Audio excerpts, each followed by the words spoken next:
सेवा जोहार साथियों। आज के वीडियो में आपको मैं बता रहा हूं कि जैसे सीधी की घटना आपने सुना और सीधी की घटना में आपने एक नया मोड़ भी देखा कि जिस आदिवासी के ऊपर उस दरिंदे ने, उस अमानवीय कृत्य से भरा व्यक्ति ने पेशाब किया था, वो व्यक्ति आज तक लापता है। मेरा सीधा प्रशासन से सवाल है, क्या उस व्यक्ति को गोल किया गया है? क्या हुआ है उसके साथ? ये सब प्रशासन जाने। आज भी जिसके मुंह पे पेशाब हुआ उस व्यक्ति का नामो निशान समझ में नहीं आ रहा है। आप सोचिए, जिस आदिवासी के ऊपर उस अमानवीय कृत्य करने वाले व्यक्ति ने पेशाब किया था, आज वो कहां लापता है भैया। और शिवराज सिंह चौहान जी, आप देखिए मध्य प्रदेश के मुख्यमंत्री जी, आपने किस व्यक्ति का पैर धो दिया जो आपके घर में पहले मजदूरी करता था। षड्यंत्र देखिए, इस देश के सीएम होते हुए एक व्यक्ति ऐसे व्यक्ति का पैर धुला देता है, फर्जी, जिसके ऊपर पेशाब करा, फर्जी गवाह बनाकर या फर्जी व्यक्ति बनाकर उसका पैर धोने का काम किया। ये आपका षड्यंत्र इसमें समझ में आ गया। मेरी प्रशासन से मांग है कि जिस व्यक्ति के ऊपर पेशाब किया गया है उसको ढूंढ के लेकर आइए। उसकी हत्या हुई है, उसको गोल किया गया है, उसके साथ क्या हुआ है, उसकी जिम्मेदारी कौन लेगा? मैं इस चीज पे आवाज उठाना चाहता हूं। और साथियों, आप देख रहे हैं उसके बाद के दूसरी घटना हुई इंदौर में, जहां एक आदिवासियों को लट्ठों से पीटा गया कमरे के अंदर। और आप देखें मध्य प्रदेश में जगह जगह आदिवासियों के ऊपर जो भी हमले हो रहे हैं वो मार कौन रहा है? बीजेपी से जुड़े हुए लोग। छिंदवाड़ा के कल चौरई में भी हमने देखा, गौंड समाज का झंडा फेंका गया और गोंडी पंडा को लट्ठों से मारा गया। वो मारने वाला था बीजेपी का व्यक्ति। साफ संदेश, बीजेपी में सिर्फ गुंडे मवालियों की भर्ती हुई है। दूसरी पार्टी से लोग ईडी और सीडी से डर के बीजेपी में जा रहे हैं, लेकिन उस सीधी वाले उस व्यक्ति का क्या होगा? वो तो मामला पूरा फ्रॉड है। अभी तक माननीय मुख्यमंत्री जी का क्यों नहीं बयान आया? उसमें बोलना चाहिए था, स्पष्ट करना चाहिए था। उस समय तो बड़े मूर्ति हाथ में थमा रहे हैं आप। किस व्यक्ति के हाथ में मूर्ति थमाई? किस व्यक्ति के आपने पैर धोए? इस बात को आपको ज्ञात था? ये चीज आपको पता थी कि वो कौन है? आपको पता था माननीय शिवराज सिंह चौहान महोदय जी कि वो आदिवासी नहीं है जिसके मुंह पर पेशाब किया गया था? आपको ये बात भी पता थी क्योंकि आपके घर पहले भी वो मजदूरी करते हुए पाया गया था। उस व्यक्ति को आपने जबरदस्ती नकली बनाकर आपने वाहवाही लूटा, गंगा जल से धोया, 5 लाख 10-10 लाख रुपए उल्टा भरा। लेकिन उस असली व्यक्ति का क्या हुआ जिसके वाकई अपमान हुआ था, जिसके मुंह पे पेशाब किया गया था? और आपने क्या किया इसके बदले में? आपने जिस व्यक्ति ने पेशाब उसके ऊपर किया था, आपने उस व्यक्ति का सिर्फ और सिर्फ जो खंडारा था वो तोड़ दिया। सफाई आपने करके आए आपका बुलडोजर ने, उसका घर क्यों नहीं तोड़ा गया? जब आदिवासी की बात आती है तो हमने देखा कैसे आपने आदिवासियों के उनके रहने के झोपड़ी को तोड़ के आया, घर को तोड़ने का काम किया, मुसलमानों के घर को आपने तोड़ने का काम किया। बुलडोजर आपकी वहां पर चली, बुलडोजर सरकार, डबल इंजन वाली सरकार आपके उनके घर पे चली, लेकिन उस व्यक्ति के घर पे क्यों नहीं चली? इसलिए नहीं चली कि वो बीजेपी का कार्यकर्ता था जिनने पेशाब किया था। आपने एक तरफ का घर तोड़ दिया और बाकी छोड़ दिया। हाँ, उसके आपने 10 लाख रुपए थमाने का काम किया। उस व्यक्ति को पैसा दिए आपने जिसके मुंह पे किसी ने पेशाब नहीं किया, क्योंकि उसने खुद ने बयान दिया। उसने खुद ने बोला कि मैं शिवराज सिंह चौहान महोदय से बोल रहा था, साहब मेरे मुंह पे किसी ने पेशाब नहीं किया, मेरे को इन सब की जरूरत नहीं, लेकिन फिर भी आपने उसको ना लाया। पुलिस प्रशासन को उस व्यक्ति ने बोला और उसके बाद सीधी एसपी महोदय कहते हैं सीधी जिला के कि यह बात सत्य है कि जिसके ऊपर पेशाब की गई थी वो व्यक्ति वो नहीं है जिसके पैर धुला गया है। तो मतलब सब षड्यंत्र पूर्वक आप मध्य प्रदेश की जनता को बेवकूफ क्यों बना रहे हैं? कब तक आप आदिवासियों को लट्ठों से मारते रहोगे? कब तक उनके मुंह पे पेशाब करते रहोगे? कब तक उनकी माताओं बहनों का बलात्कार करने वाले आरोपियों के आप अपनी पार्टी में भरते रहोगे? पूरा मध्य प्रदेश का आदिवासी और मध्य प्रदेश का दलित, मध्य प्रदेश का समस्त लोग आज देख रहे हैं। आपने पटवारी भर्ती में आपने देखिए, आपके लोगों ने पूरा वैकेंसी में इतना सेटलमेंट किया, एक ही कॉलेज के सभी को सिलेक्शन करा दिया जिनको नाम तक ढंग से नहीं आ रहा है। क्या फर्जीवाड़ा है भाई? हर चीज में भ्रष्टाचार है, अत्याचार हो रहा है। मतलब पूरा का पूरा जगह इन्वॉल्व कौन है? बीजेपी के कोई नेता। हद होती है। छिंदवाड़ा के अंदर कल हम अर्धनंग प्रदर्शन करने वाले कपड़े उतार कर, क्यों भाई? पूरे 29 जून की घटना है। आज कितने दिन हो गए? आज पूरे 12 दिन हो गए। 12 दिन में भी पुलिस ने एफआईआर नहीं लिखी। 10 गवाह पास में होने के बाद भी जिस हमारा गोंडी पंडा को, आदिवासी भूमक पंडा जो पूजा पाठ करता है, शिक्षक है, उसको एक रघुवंशी भाजपा का पूर्व जिला पंचायत उपाध्यक्ष ने लट्ठों से मारा, सतरंगी झंडा फेंका। 10 लोग गवाही दे रहे हैं, उसके बाद भी एफआईआर दर्ज नहीं हो रही। क्यों? क्योंकि वो महोदय चौरई विधानसभा से चुनाव लड़ना चाहते हैं और माननीय मुख्यमंत्री जी वहां पर प्रचार करने आने वाले हैं। अच्छा, आप सोच के देखिए, मतलब जहां देखो वहां पर ये होगा और प्रशासन एफआईआर भी दर्ज नहीं कर रही है। हम लोग मजबूर हो चुके हैं आंदोलन करने पे, लेकिन हमारा आंदोलन का कोई असर नहीं, सब वैसे ही घूम रहे हैं भैया। आज वो आरोपी का क्या हुआ भाई जिसको अंदर डाले थे? उसका घर से लेकर और उस व्यक्ति को लेकर स्पष्टीकरण क्यों नहीं दिया गया? प्रशासन ने हमारा जेब का पैसा, हमारा जनता का पैसा, उसको लाखों रुपए दिए किस व्यक्ति को जी जिसके साथ कुछ नहीं हो, उसका स्पष्टीकरण क्यों नहीं? स्पष्टीकरण क्यों नहीं हो रहा है? क्या मध्य प्रदेश के मुख्यमंत्री इतना आंख बंद करके पगला गए हैं कि कुछ भी कर रहे हैं? भैया जवाब चाहिए। और मध्य प्रदेश की जनता से मैं इस वीडियो के माध्यम से अपील करता हूं कि आप जवाब मांगिए कि आखिर इतना घिनौनी हरकत, इतनी नादानियत, इतनी बेवकूफी क्यों हो रही है? आप इतने कैसे गिर सकते हो अपने कार्यकर्ता को बचाने के लिए? इसीलिए जहां देखो वहां गोली अगर कोई मारता है तो वो पता चलता है आपकी पार्टी का कार्यकर्ता है। हमें कोई दिक्कत नहीं है, हमें तो यह दिक्कत है कि हमने गलत व्यक्ति को चुना है। कल हमारे घर पे होगा, हम भी रोड में उतरेंगे। लेकिन मैं उन लोगों के बारे में बात करना चाहता हूं जिनके घर के भाई के मुंह पे अगर पेशाब करते, अगर वो घर में बैठे रहते तो आप महसूस करिए, आपके भाइयों को इस कदर समझा जा रहा है कि मुंह पे पेशाब कर रहा है, लट्ठों से मार रहा है। आज दलित भाइयों को घोड़ी से चढ़ने से रोक रहा है। देश की राष्ट्रपति को दिल्ली के मंदिर में नहीं घुसने गए, वहां से जाने से रोका गया। कौन जिम्मेदार है भैया इन सबके? हमने लॉकडाउन के समय में देखा कि वो सोनू सूद जी अपने जेब से पैसा निकाल निकाल के लोगों की मदद कर रहे थे, लेकिन प्रधानमंत्री ने जो कोष बनाया था प्रधानमंत्री का, उससे ₹1 इनका नहीं निकला। पूरे के पूरे लोग घूम रहे थे। हमने हर एक समय देखा इस सरकार का। और मेरा ये मानना है, इसको कड़ा जवाब देने के लिए मध्य प्रदेश की जनता सामने आना चाहिए। इतना विरोधी माहौल बना दीजिए कि ये लोग कहीं पर भी सभा करें तो वहां से लोग खुद ब खुद उठ के जाए। लोगों को इस बात तक पहुंचाइए, क्योंकि लाडली लक्ष्मी बहना के नाम पर, या फिर आपने जो लाडली बहना के नाम पर जो पैसा दिया ना, टमाटर का रेट बढ़ा के आपने पैसा वसूल लिया। आज भी गैस सिलेंडर का रेट बढ़ा हुआ है। आपने कोई भी काम नेक नहीं किया। चुनाव आते आते भी सिर्फ आप लोगों को बेवकूफ बनाने, उनको लूटने का काम कर रहे हैं। और ये बात सत्य है कि आज जितने भी अत्याचार हो रहे हैं, जितने भी मामले बन रहे हैं, हमारे आंदोलनकारी साथियों पे जितने मामले बने सब फर्जी तरीके से बने। आपने जयस के राष्ट्रीय अध्यक्ष के मामले बनाए, उनके ऊपर मामला बना, उसका जिम्मेदार कौन है? अरे हमारे खिलाफ तो क्या क्या नहीं डाला जा रहा है फेसबुक में भाई, उस पर कोई संज्ञान नहीं ले रही। पुलिस प्रशासन भी इनके साथ मिली हुई है। हमारा साफ कहना है कि इनकी जहां जहां सभा होगी वहां जितना आदिवासियों के प्रति ये दिखरन करे, हमारा प्यारा भाई आदिवासी, हम तो उनके साथ है। जहां देखो वहां कार्यक्रम आदिवासियों के साथ निकले हो रहा है। मैं निवेदन करना चाहता हूं दलित भाइयों से, मुस्लिम भाइयों से, जितने भी ओबीसी भाई और धार्मिक अल्पसंख्यक है, आप साथ दीजिए, आप जागिए। आपका भी इसी प्रकार से ये लोग, क्योंकि आप जाग जाओगे, आपकी समाज जाग जाएगी, इनके खिलाफ में बात बोलने लगेगी, ये लोग आपको भी लोभ देने लगेंगे। आपके समाज के नाम पे यूनिवर्सिटी का नाम रखेंगे, रोड का नाम रखेंगे, क्योंकि ये लोग लॉलीपॉप देने में नंबर माहिर है।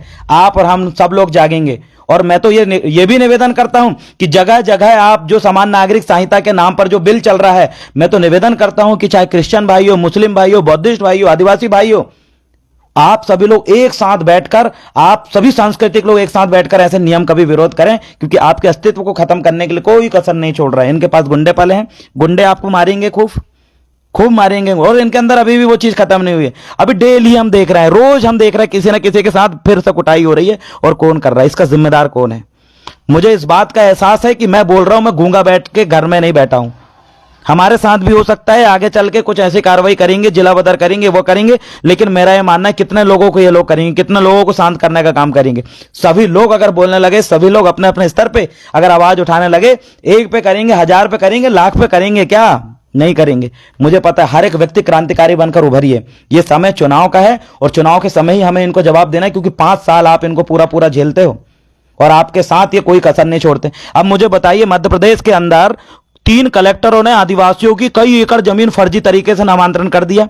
अभी सिर्फ 3 ही कलेक्टर का खुला है भाई, बाकी कलेक्टर का खुलेगा तो मध्य प्रदेश के अंदर मैं बता रहा हूं, आजादी के समय आदिवासियों के पास 60% जमीन थी और आज के समय 3% बची है। ऐसे ही कलेक्टरों का खोलेंगे तो कई कलेक्टर आज जेल के पीछे चक्की पीस रहे होंगे। मेरा ये मानना है आप आरटीआई लगाओ अपने अपने जिला में और ऐसे कलेक्टरों की सूची निकलाओ, क्योंकि अब बात निकली है भ्रष्टाचार की, जमीन छीनने की। तो सबसे बड़ा काम ये कलेक्टर महोदय ने करे हैं। कलेक्ट कर रहा है हमसे, जो अंग्रेजों के समय जो टैक्स वसूल करने का काम करते थे, आज हमें लूटने का काम वर्तमान समय में ये लोग कर रहे हैं। और मुझे पता है आप जो है लगेंगे, आवाज उठाएंगे और कल चौरई में जम के प्रदर्शन होगा। भाई आप सभी लोग आए, संवैधानिक रूप से हम प्रदर्शन करेंगे। हम प्रशासन से मांग करेंगे कि एट्रोसिटी एक्ट की कार्रवाई के लिए 7 दिवस के अंदर अंदर कार्रवाई करना होता है। 12 दिन हो गए हैं, अभी तक कार्रवाई क्यों नहीं हुई? प्रशासन इसका जवाब दे, एसडीएम महोदय इसका जवाब दे। कोई कार्रवाई नहीं हुई, क्यों? क्योंकि वो जो व्यक्ति था चौरई मसले में जो फंसा था, वो शिवराज सिंह चौहान जी के पास जाके मिल चुके हैं, उनकी बात हो गई है। इसलिए कार्रवाई नहीं हो रही है। सोच के देखिए, 10 गवाह तैयार है गवाही देने के लिए, फिर भी एफआईआर दर्ज नहीं हो रही। ये है शासन? ये शासन नहीं है भाई, ये कुशासन है। लोकतंत्र की तो उन्होंने हत्या कर दी है। हम युवा आवाज उठा रहे हैं, लड़ रहे हैं, सब कुछ छोड़ के लड़ रहे हैं। मैं तो निवेदन करना चाहता हूं अधिकारी, कर्मचारी और बाकी वर्गों का, लड़ने वाले लोगों का साथ दीजिए, क्योंकि यही इन्हीं की वजह से आपका अस्तित्व बचा हुआ है।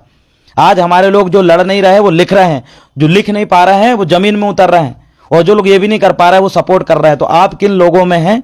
आप हमारा सपोर्ट करें, समर्थन करें, ज्यादा से ज्यादा वीडियो शेयर करें, और मुझे विश्वास है आने वाले समय में आप इनको जवाब दोगे। और इनका जवाब की शुरुआत अभी से होनी चाहिए। जहां जहां ये लोग सभा करेंगे उस सभा से आप लोगों को जाने से रोकें, वहां पर ना जाए, क्योंकि ऐसे लोगों के सामने भीड़ बनाने से कोई मतलब नहीं है। हमें पता है अधिकारी कर्मचारियों पर प्रेशर रहता है, अंदर से हमारे साथ अधिकारी कर्मचारी रहते हैं, लेकिन बाहर से उनके इशारों पर नाचना पड़ता है। इस बात को भी हम जानते हैं। आप आवाज उठाएं, आप बोलें, अपने क्षेत्र की आवाज उठाते जाएं, क्योंकि जितना आप आवाज उठाओगे उतना भ्रष्टाचार और उनका अत्याचार सामने आएगा, और जितना अत्याचार सामने आएगा आने वाले समय में इनको करारी चोट वोट से मिलेगी।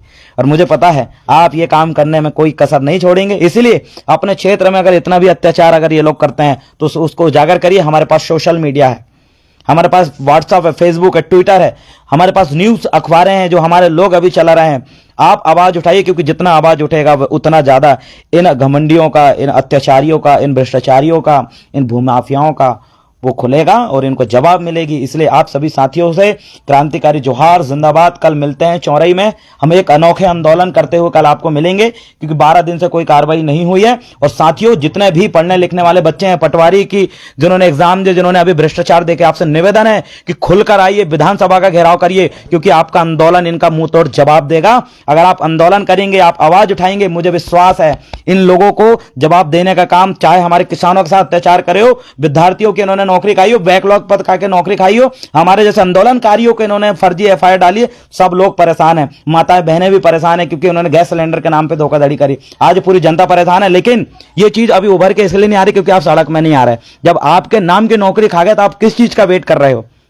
उतरिए। उन अधिकारियों से बोलना चाहता हूं जो आज उनकी ओल्ड पेंशन को लेकर आंदोलन कर रहे हैं, आप खुल के उतरिए, क्योंकि आप उतरेंगे, आवाज उठाएंगे तो मुझे विश्वास है इस प्रशासन के खिलाफ माहौल बनेगा, जरूर बनेगा, क्योंकि हम बोलेंगे, हमारे लिए सड़क खाली है। हम संसद विधानसभा में हमारे गूंगे विधायक नहीं बोल रहे हैं, इनको बदलिए, क्योंकि ये लोग पिछले 5 साल में इनकी जो हकीकत आपने देखी है वो आने वाले समय में दोबारा ना देखना पड़े। इसके लिए आपको इन लोगों को बदलना पड़ेगा और सड़क में उतरना पड़ेगा, क्योंकि आपका हर एक जवाब, हर एक आंदोलन इनके लिए 1000 वोट कम करने के बराबर है। आपका किया हुआ एक आंदोलन इनके 1000 वोट कम करेगा, इतना मुझे विश्वास है साथियों, क्योंकि पिछले परिणाम हमने देख चुके हैं। आप जिस भी समस्या से गुजर रहे हैं, मुझे विश्वास है आप सड़क में उतरेंगे, क्योंकि हमारा सड़क में उतरना और इनके खिलाफ मुर्दाबाद का नारा लगाना ही हमारे जिंदा होने का सबूत है, हमारे क्रांतिकारी होने का सबूत है, हमारे पुरखाओं के महान उस इतिहास को बचाने का सबूत है, जिन्होंने हमें लड़के आरक्षण जैसी चीजें दिलाई। उन्होंने कहा कि जाओ प्रतिनिधित्व करो, लेकिन आज हमारा प्रतिनिधित्व छीनने का काम इन्होंने किया है, क्योंकि ये पटवारी भी बनाएंगे तो उन लोगों को बनाते हैं जो इनके इशारों पे नाचे। इन्होंने अभी जितने कलेक्टर बनाए तो उन लोगों को कलेक्टर बनाए जो इनके इशारों पे नाचे। ये लोग नियुक्तियां में, अभी आप देख रहे पेशा कोऑर्डिनेटर की भर्ती में उन लोगों को बनाए जो इनके इशारों पे काम करते हैं। ये लोग किस हद तक नीचे गिर चुके हैं, इस बात को आपने देखना पड़ेगा, क्योंकि ये पूरे के पूरे भ्रष्टाचारियों को भर रहे हैं। मुझे पता है सड़क में उतरकर आप जवाब देंगे साथियों, ऐसा मुझे विश्वास है। और मैंने फिर से दोहराऊंगा, आपका एक आंदोलन की 1000 वोट को कम करेगा। और उन गुलाम विधायक सांसद गूंगे बैठे हैं, मैं छिंदवाड़ा के ही सांसद महोदय को बोलना चाहता हूं, आप आदिवासियों की वोट से नेता बने। 45% से ज्यादा आदिवासी है जो बीजेपी को कम, कांग्रेस को वोट देता है। 45% से ज्यादा। 1980 से आज यहां तक कब्जा है सांसद सीट में, आप देख सकते हैं पूरा छिंदवाड़ा में कब्जा है कांग्रेस का, कमलनाथ जी का।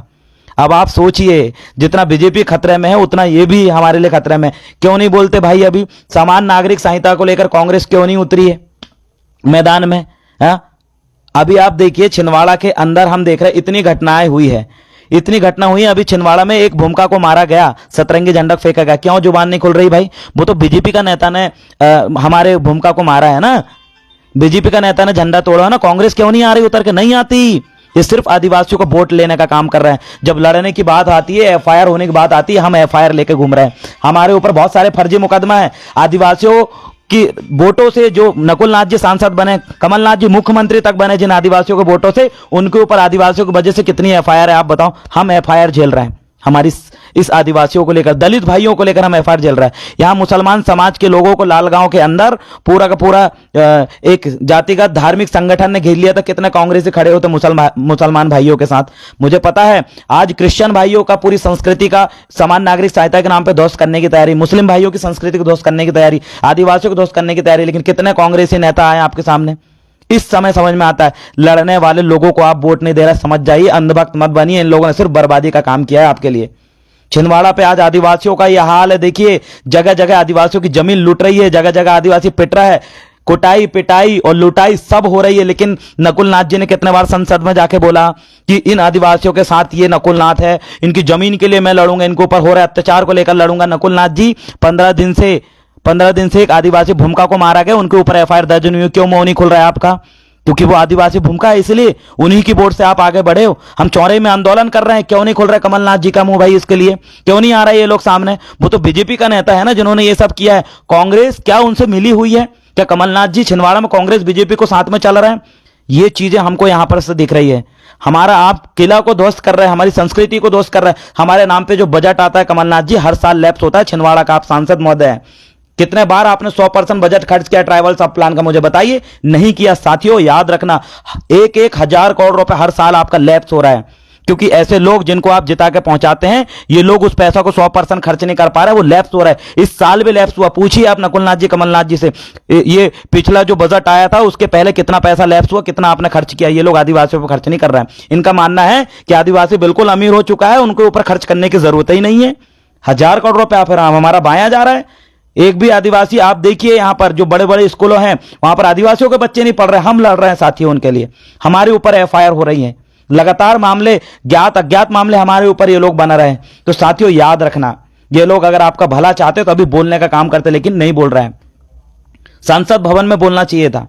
छिंदवाड़ा के अंदर जितने भी विधायक बने, मुझे बताइए किसी विधायक को जो सबसे ज्यादा क्वेश्चन किया हो उसने, या विधानसभा में बोला हो, संसद भवन में बोला हो। इन लोगों ने ना विधानसभा में बोलते हैं, सांसद में बोलते हैं, क्योंकि ये लोग सिर्फ और सिर्फ कठपुतली बन रहा है। पैसे कमाने के लिए ये लोग चुनाव लड़ते हैं। ऐसे लोगों को मत चलो जो आपकी क्षेत्र की समस्याओं पर आवाज ना उठाए। आप मतदान कर रहे हो, मतदान मतलब आप अपना मत का दान कर रहे हो, मतलब अपना निर्णय लेने की क्षमता आप दूसरे को दे रहे हो। मत मतलब आपका निर्णय लेने की जो क्षमता है अपने विधायक और सांसद को देते हो कि हमारे भविष्य को लेकर तमाम निर्णय आप लेंगे। लेकिन ये कैसा निर्णय ले रहा है भाई? आपको खत्म करने का निर्णय ये ले रहा है। इसलिए मतदान जो है, ऐसे लोगों को अपना मत, अपना डिसीजन मेकिंग पावर, अपना निर्णय लेने की क्षमता ऐसे लोगों को मत दीजिए, क्योंकि ये लोग संसद और विधानसभा में बैठ के आपके लिए कानून बना रहा था, लेकिन आपके खिलाफ कानून ये लोग बना रहे हैं। ये साथियों बहुत दुख की बात है। ऐसे लोगों को 40 साल आपने बर्दाश्त किया, अब वक्त है सत्ता पलटने की। क्रिश्चियन भाइयों के लिए भी ये चीज बताना चाहते हैं, मुस्लिम भाइयों के लिए भी ये चीज बताना चाहते हैं, ओबीसी वर्ग के भाइयों के लिए भी ये बात बताना चाहते हैं कि आपके हक का आरक्षण, प्रतिनिधित्व का अधिकार आज भी आपको नहीं मिल पा रहा है। आपके लोग घूम रहे हैं, आंदोलन कर रहे हैं ओबीसी समाज के, लेकिन कुछ लोग भी गलत लोगों के साथ लड़ रहे हैं। ओबीसी समाज के, ओबीसी महासभा भी जगह जगह आंदोलन कर रही है अधिकारों के लिए, लेकिन आज ओबीसी वर्ग दूसरे के साथ खड़ा है। अरे उन्हीं लोगों को लड़ने वाले लोगों की वजह से आप यहां पर नौकरी कर पा रहे हैं। इस बात को भी सोचना चाहिए। दलित भाइयों को भी इस बात को सोचना चाहिए, और एसटी भाइयों को भी इस बात को सोचना है, मुस्लिम भाइयों को भी सोचना चाहिए कि आपका अपना निर्णय है। अब आपका अपना निर्णय है कि आप कैसे लोगों को मतदान कर रहे हैं। आपका अपना निर्णय है कि जो लोग दिन ब दिन अत्याचार और इनमें नंबर 1 पहुंच रहे हैं, ऐसे लोगों को जवाब आप कैसे दे रहे हैं। आपको अपने स्तर पे कॉल करना पड़ेगा, कॉल के माध्यम से अपने लोगों को समझाइए, व्हाट्सएप में मैसेज के माध्यम से समझाइए। मुझे पता है आप जागरूक करने वाले लोगों में आपकी गिनती होनी चाहिए। आप जितने लोग मेरे वीडियो को आज देखे हैं, शेयर करें हैं, उन लोगों से मैं निवेदन करना चाहता हूं, उन लोगों को समझाने का काम करिए जिनको आप पहचानते हैं। उनको इस बात को समझाइए कि आपका निर्णय लेने की जो पावर है आप दूसरे को दे रहे हैं, शक्ति है दूसरे को दे रहे हैं, मत का दान कर रहे हैं। ऐसे लोगों को अपने निर्णय लेने की क्षमता मत दीजिए, नहीं तो आपका निर्णय में आपको खत्म करने का निर्णय वो लेंगे। मुझे विश्वास है आप हमारे जैसे साथियों का, लड़ने वाले साथियों को सपोर्ट करेंगे, क्योंकि विभिन्न प्रकार की समस्याओं से हम लोग जूझते हैं, लेकिन फिर भी शांत नहीं बैठे हैं, अपने हाथ में अपनी जान को लेकर लड़ रहे हैं। ऐसे लोगों का सपोर्ट करिए और ऐसे लोग अपने क्षेत्र में खड़ा करिए, क्योंकि यही लोग क्रांति लाएंगे, यही लोग लोकतंत्र को इस देश में स्थापित करेंगे। जोहार, जिंदाबाद, जय संविधान, जय भीम, जय गौंडवाना।